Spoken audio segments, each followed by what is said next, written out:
ਲੋ ਜੀ ਅਸੀਂ ਆਏ ਆ ਜੀ ਜਵੇਦ ਭਾਈ ਕੋਲ ਆਪਣੇ ਕਾਕੇ ਦੀ ਕਟਿੰਗ ਕਰਾਉਣ ਵਾਸਤੇ ਤੇ ਕਾਕੇ ਦੀ ਲਾਣ ਲੱਗੇ ਅਸੀਂ ਟਿੰਡ ਕਰਨ ਲੱਗੇ ਆ। ਕਾਕਾ ਕਰਦੀ ਟਿੰਡ ਟਿੰਡ ਕਰਾ ਕੇ ਸੋਹਣਾ ਲੱਗੇਗਾ। ਕਾਕੇ ਨੂੰ ਅੱਜ ਮਸ਼ੀਨ ਫੇਰ ਦੇਣੀ ਹੈ ਰਗੜ ਕੇ ਐਂ ਕਰਕੇ ਕੋਨਾ ਮੋਨਾ ਹੋ ਜਾਣਾ ਕਾਕਾ। ਫਿਰ ਜੁਮੇਰਾਤ ਵਜਣਗੇ ਠੂੰਗੇ ਹੈ।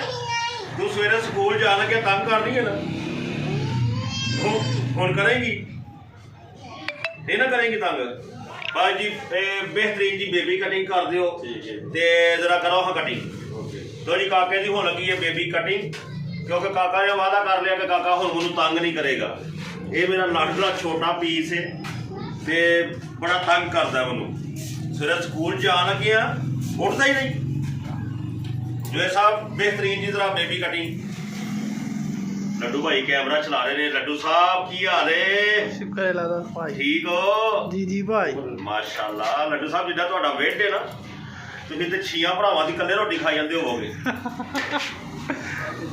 ਜਵੇਦ ਸਾਹਿਬ ਨੇ ਮਾਸ਼ਾਅੱਲਾ ਕੱਲਾ ਉਸਤਾਦ ਏ ਤੇ 5 ਸ਼ਾਗਿਰਦ ਰੱਖੇ ਨੇ ਇੱਥੇ ਤੇ ਸ਼ਾਗਿਰਦ ਸਾਰੇ ਗਾਹਕ ਨੂੰ ਇੰਜ ਪੈਂਦੇ ਨੇ ਜਿਵੇਂ ਏਸੀ ਵਾਲੀ ਕੋਚ ਨੂੰ ਰਕਸ਼ੇ ਨਹੀਂ ਪੈਂਦੇ ਲਾ ਕਰਕੇ ਇੰਜ ਪੈਂਦੇ ਨੇ ਇਹ ਲੱਲਾ ਕਰਕੇ। ਲਓ ਜੀ ਇਹ ਹੈ ਕਿਆ ਬਾਤ ਹੈ। ਇੱਧਰ ਜ਼ਰਾ ਕੈਮਰਾ ਲਿਆਓ ਜੀ। ਇਹ ਦੇਖੋ ਜ਼ਰਾ ਕਾਕੇ ਦੀ ਕਟਿੰਗ। ਆਹ ਕਾਕਾ ਕਿਆ ਬਾਤ ਹੈ।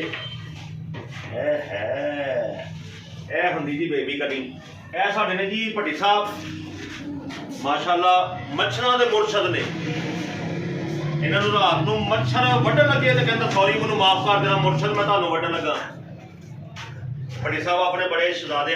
ਤੁਹਾਡਾ ਕੀ ਨਾਮ ਜਨਾਬ? ਹੈ ਸੁਮਾਨ ਸਾਹਿਬ ਤੇ ਐ ਜੀ ਸਾਡੇ ਜਵੇਦ ਸਾਹਿਬ ਤੇ ਲੱਡੂ ਸਾਹਿਬ ਜਰਾ ਆਪਣੇ ਨਾਲ ਵੀ ਕੈਮਰਾ ਇਧਰੋਂ ਸ਼ੀਸ਼ੇ ਦਾ ਵਿਖਾ ਦਿਓ ਲੋਕਾਂ ਨੂੰ ਕਿ ਤੁਸੀਂ ਕੀ ਹੋ। ਲਓ ਜੀ ਇਹ ਨੇ ਸਾਡੇ ਲੱਡੂ ਸਾਹਿਬ।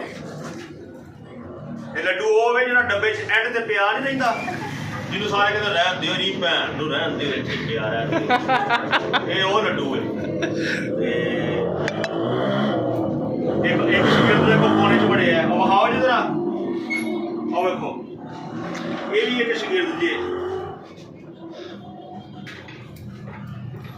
ਵਾਹ ਜੀ ਵਾਹ ਕਿਆ ਬਾਤ ਹੈ ਜੀ ਕਾਕਾ। ਕਾਕਾ ਫਿਰ ਕੱਢਿਆ ਆਪਣਾ ਟਿੰਡ ਵਾਲੀ ਰਹਿ ਦਈਏ। ਲਓ ਜੀ ਹੁਣ ਕਾਕੇ ਦੀ ਕਟਿੰਗ ਹੁੰਦੀ ਹੈ ਤੇ ਫਿਰ ਤੁਹਾਨੂੰ ਬਾਅਦ ਚ ਵਹਾਉਂਦੇ ਆ। ਅੱਲਾ ਹਾਫਿਜ਼।